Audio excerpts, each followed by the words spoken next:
Hello and welcome to the Jason Boull Travel Podcast. And I'm joined today here in person by Neil from Sandals Beaches Resorts. Welcome, Neil. Thank you very much. Nice to be here. Yeah, it's great to be here. Our first in-person podcast today. I can't wait to see how this one turns out for us. So Neil, thanks for joining us and help explain and set the picture really of your early years, a little bit about you really and where you came from before you got into travel. So I'm a Southwest England born and bred, and I've always been in travel. When I left school at 16, I did a youth training scheme, which was a 2-year with a local travel agent in Weston-super-Mare.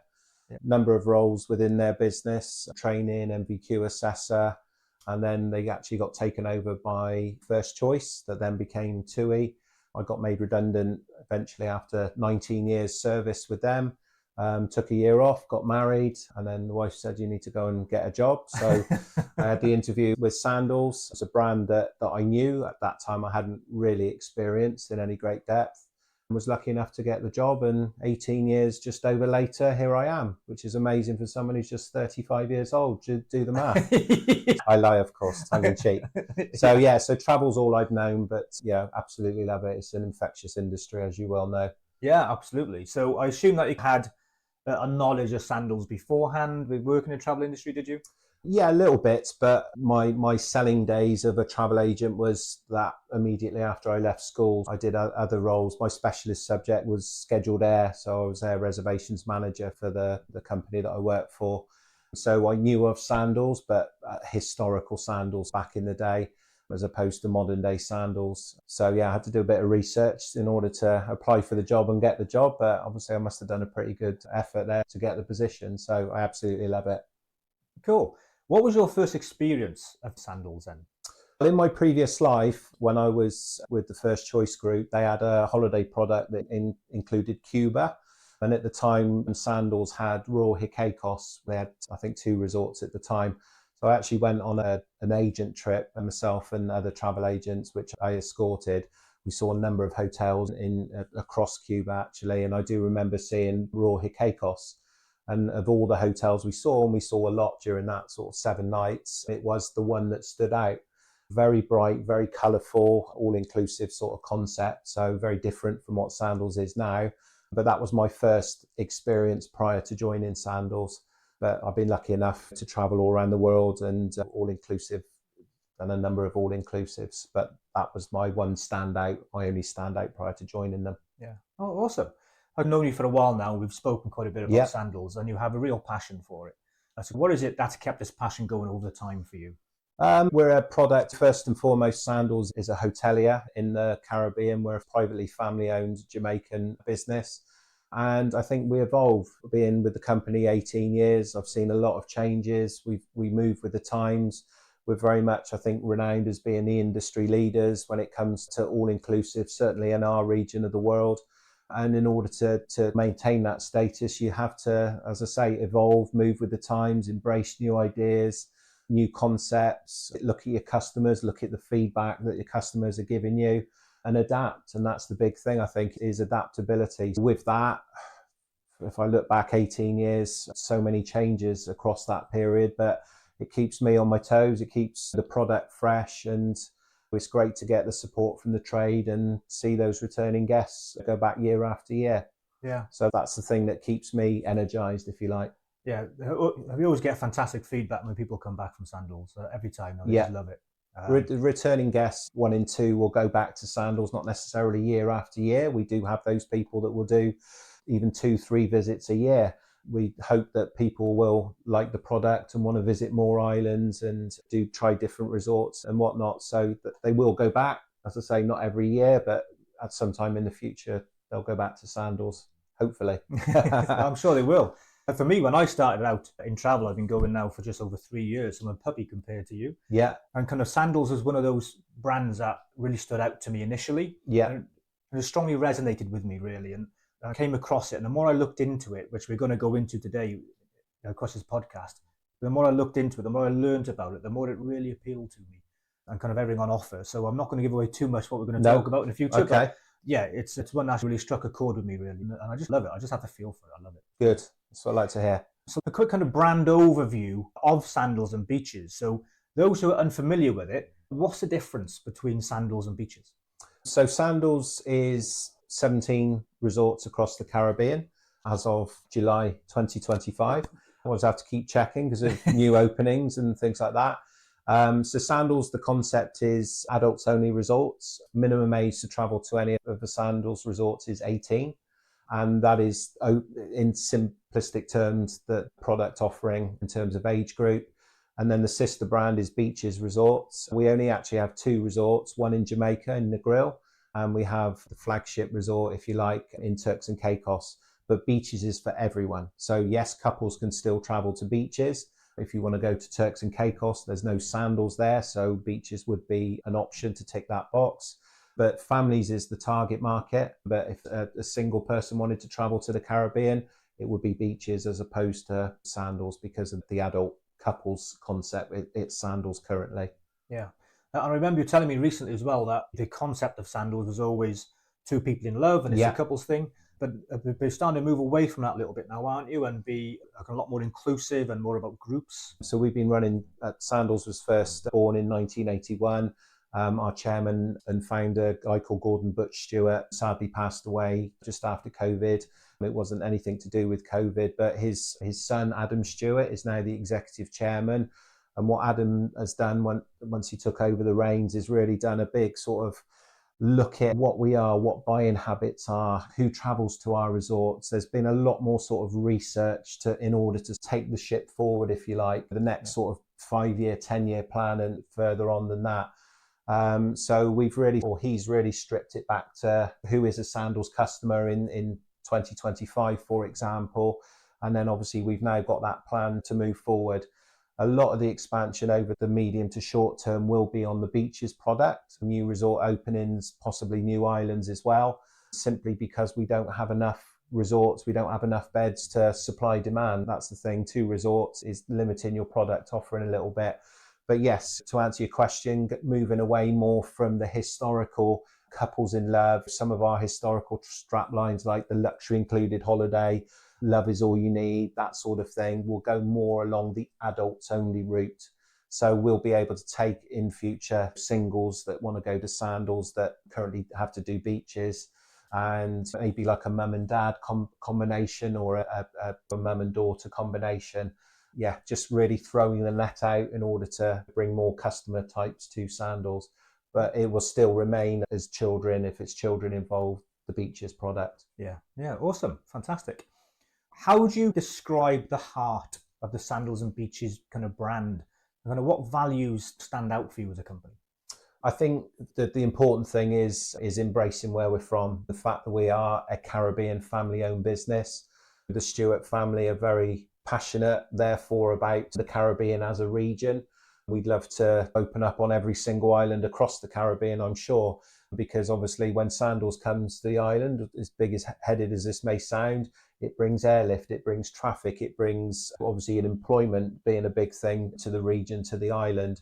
It's the bigger picture of what Sandals and Beaches represents in the region of the Caribbean and the money and that side of things. And I think really that's what we're born on. That's what I've grown up with anyway, that passion of being proud of your roots, if you like. And actually, if you see adverts now, this Made of Caribbean strapline is very important to us and our brand. And in 2025, all the research that companies do is all about what do people look for in a holiday. They look for experiences.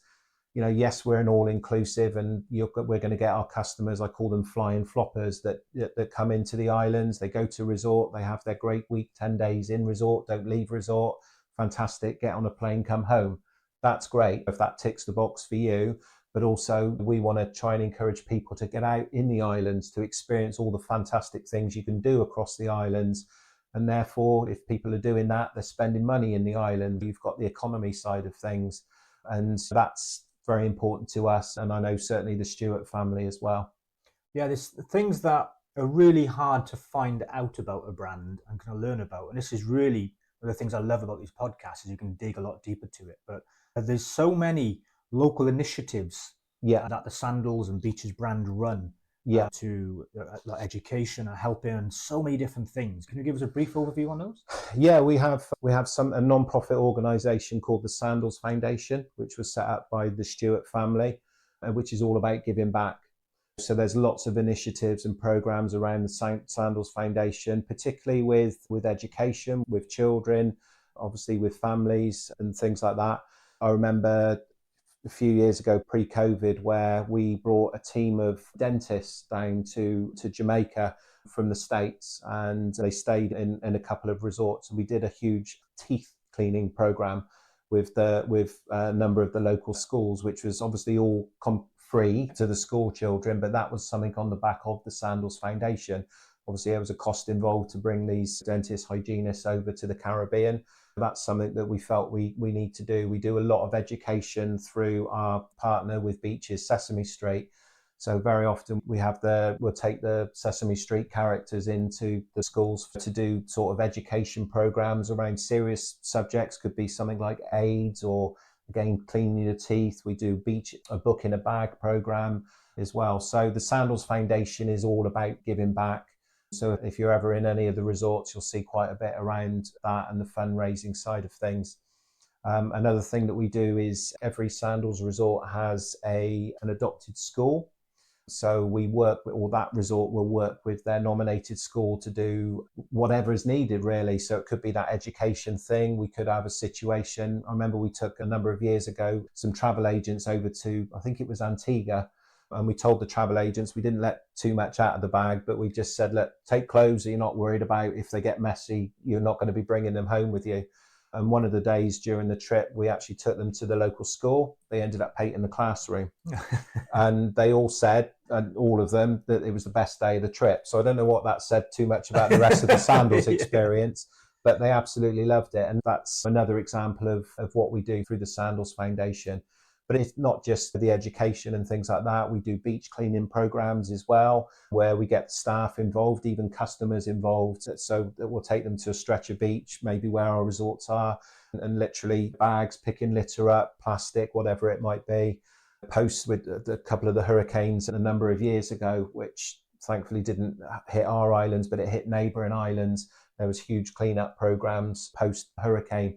So again, that's something that we do through the foundation. Just a number of initiatives. I'm sure there's an awful lot more, but that's the big one that springs to mind. Oh, awesome. You say that it was the best kind of day of the trip for them. I know the agents went over there. Yeah. But I just think that's where we are today, because we've been traveling now. The UK's been traveling all over the place for quite a few years now. Many decades. We've seen lots of different things. Yeah. People want to get more from travel. People absolutely want to be able to give something back. Sustainability is a massive topic at the moment, and we're seeing things across Europe where they're having a little bit of kickback from local residents. And I think the more that you can invest back into those local areas and do those things, it just pays dividends in the long run. It creates a much richer experience for everybody. Yeah, the Caribbean is no different to everywhere else in the world. The locals are feeling the pinch with financial crisis, and cost of living on the island is increasing, as it is everywhere. And we have a duty of care to our employees, and we're the biggest employer in the Caribbean outside of government industry. Oh, wow. But it is a huge organisation of staff. So there is there's a massive emphasis on looking after the staff, but it's not just the staff member that works for Sandals or Beaches, it's their family as well. This with the Stewart family is another thing they're very passionate about. And so there's a lot of giving back, not only to the communities, to the islands, but obviously the employees as well. Yeah. So that's big. And at the end of the day, if we got happy employees, they're gonna stick with us and hopefully work with us 18 plus years like I have. So yeah, and it makes kind of a significant impact on the experience that guests have when they stay. You have a happy member of staff, it just stands out. You can't hide it. It's fantastic. We get customers that go to the same resort every year, sometimes twice a year. And it's not the staff members in resort are friends now. They email guests, customers when they're back from holiday. They are literally extended family, if you like, out in the Caribbean. And I love stories like that. We probably talk about it a bit later, one of the room categories is a butler category. So you get your own personal butler. So that one-to-one service, but those those personal sort of interactions, if you like, between guest and Sandals Beaches staff member is paramount. But then what happens next year when the clients go back? They ask for that same butler. And that's such a unique thing, I think. Yeah, I love stories like that. Fantastic. That's awesome. People often associate sandals with kind of luxury. And when I came in, we were having this conversation earlier, when I came into travel, lots of people I was talking to, initially, everybody thinks that it's really beyond the price range and it's only kind of high-end luxury stuff. And you mentioned butlers there. Yeah. But how accessible is it to everybody else, and how do other people go around getting all the benefits of the brand? And we're going to try and touch on some of the key benefits afterwards. But kind of how do sandals make that more accessible to people? I think we like to say we've got a resort and we've got an island for everyone. So it's important to try and identify on your holiday what your expectations are. I mentioned the flying floppers, as I referred to them earlier as. Is that what you want to do on holiday? You just want to enjoy the all-inclusive, enjoy the resort and the surroundings, in which case I would then ask, do you want a big resort? Do you want a small resort, something a bit more intimate? What is important for you when you're on that holiday? Are you active people, so you want to take advantage of the land sports, the water sports? If you're going to be going out of resort, you need to maybe bear in mind, what can I do outside of the resort? What sort of excursions, day tours? Is it a resort where I can walk to the nearest town? Can I hop on a bus or get a taxi easy? Different islands maybe represent and give different challenges. Big resort, small resort, lively resort, quiet resort. I think that's the important thing, to establish what is important to you. What am I wanting to get on this holiday? Another growing market for us is customers, and we talk about experiences again, that don't just want to maybe visit one resort or one island. They want to do like a multi-centre. So we're finding that quite a very big thing now. A popular one at the moment is Barbados with St. Vincent. The Virgin Atlantic flight actually touches down in Barbados before it goes on to St. Vincent. So we've got resorts on both islands, which then opens up the opportunity to do your twin centre. Fantastic. You've suddenly got two totally different islands to a point, very different Sandals resorts, two different holiday experiences in one. You've also got the option of doing like a multi-resort stay on the same island. Jamaica is the best example of that, where you can maybe have a relaxing time in somewhere like Sandals South Coast, which is quite remote. And then you want to do a little bit more activity based. So I would suggest going up to the North Coast, any of the Ocho Rios area resorts, where you can do your Climb Duns River Falls, you can do your Mystic Mountain Jamaica bobsleigh. So have your activity part combined with your relaxing part at Sandals South Coast. Yeah. So really, I think, as I say, get a piece of paper, put a wish list. This is what we want to get from the holiday. These are our priorities. And that then gives us a basis to then recommend and suggest some resorts or some islands. That's a key issue raised there, because this is, for me, being a travel agent, we focus heavily on experience, on making sure that clients are getting the very best out of that resort. And what you just mentioned there is trying to be able to get that right blend, the right resort for you, the right value resort, all those different kind of points into it. And this is a key skill that a travel agent brings. And it's really difficult to get that information off a web page. If you're just shopping online, you just look at resorts, you see the pictures, you see those things, you read a few descriptions, but you just can't get those invaluable insights. No, and that's where, yes, the website helps to a point, but there's obviously nowadays the web is a feast of information and things like this podcast where, you're talking to the experts, and people are great at doing their own research, but like you say, first-hand knowledge of what a travel agent brings. And you were with me last night. You're investing your own time attending a Jamaica evening, learning all about Jamaica and the resorts and things like that. And that's what you bring to the party. That's where your expertise helps maybe guide people to the right resort or the right island. I find those bits of information are, again, hard to find online or buried, and yes, those sorts of details. Yeah, absolutely. What kind of traveller do you think Sandals is perfect for? Yeah, our average age, again, going back to what I was saying about the product evolving, when Sandals first started up, we were all about attracting predominantly the younger couples. We did a lot of weddings in our resorts. It was a lot of newlyweds, people on honeymoon. So the customer demographic was a lot younger in terms of who went to Sandals back in the 80s, even the 90s. It's evolved, the product's changed. For a UK customer, as of last year, the full year, 54 now is the average age of a Sandals customer.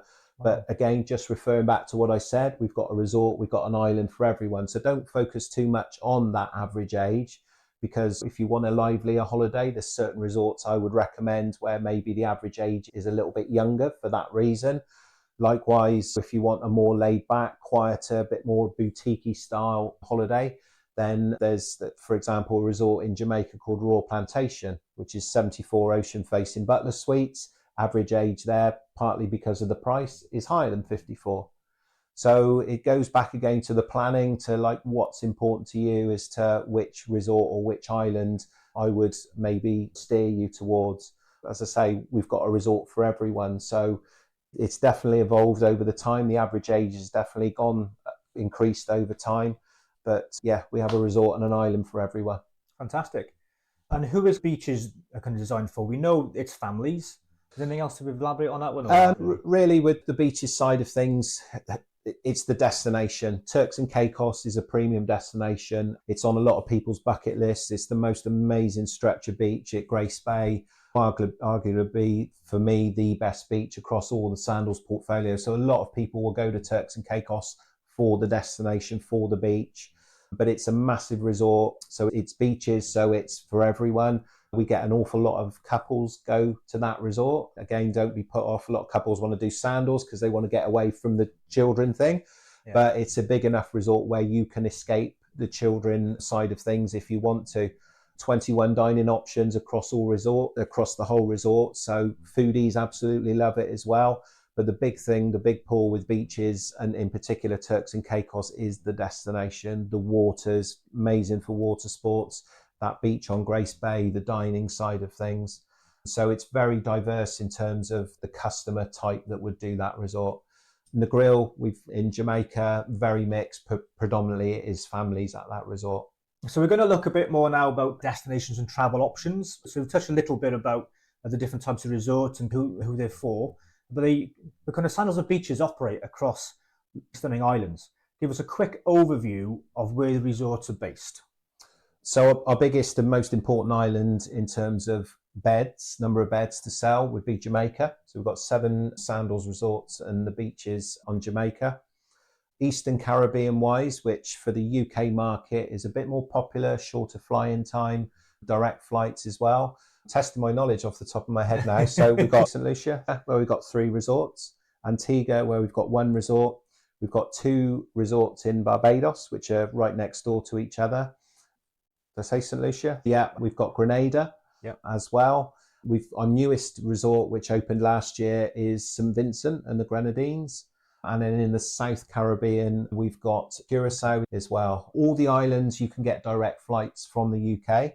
Curacao is the only one where you do have to fly via somewhere. You have to actually fly via Amsterdam. Yeah. However, the flip side of that is the fact that you can probably do a regional departure via Amsterdam. So maybe Bristol, Cardiff, Birmingham, Edinburgh, wherever the regional departure points might be close to you. That's a lovely island as well. But Jamaica, the biggest, multi resorts on certain islands as well. Yeah.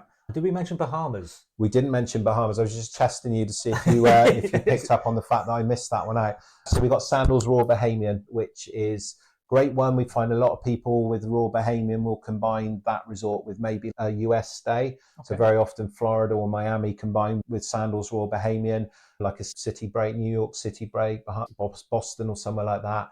It's very easy to get to because it's the closest island to Florida, to the US mainland. So that makes it really good for a multi-island, multi-center, I should say, holiday. Yeah, excellent.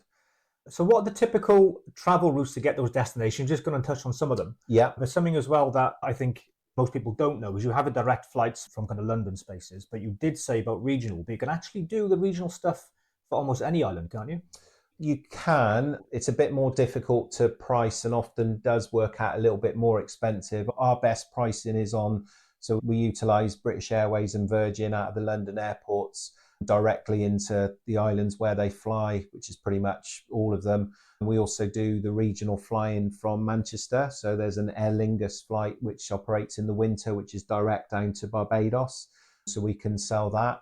KLM also have just started a Barbados flight, not throughout the year, it's mostly the winter season. So that's actually another island you can get to from your regional airport as well. But generally we use, it's British Airways and Virgin is the majority of traffic. Now, if a customer, going back to what I said about the Bahamas, if a customer wanted to do like a multi-center Sandals and something else, then we can, and obviously you with your expertise can cost that up, maybe using a different airline through the States or whatever it needs. Yeah, nothing's impossible. As long as clients stay a minimum of 3 nights, there's always a 3-night minimum stay at any of our resorts, then any possibility we can cost that. Okay.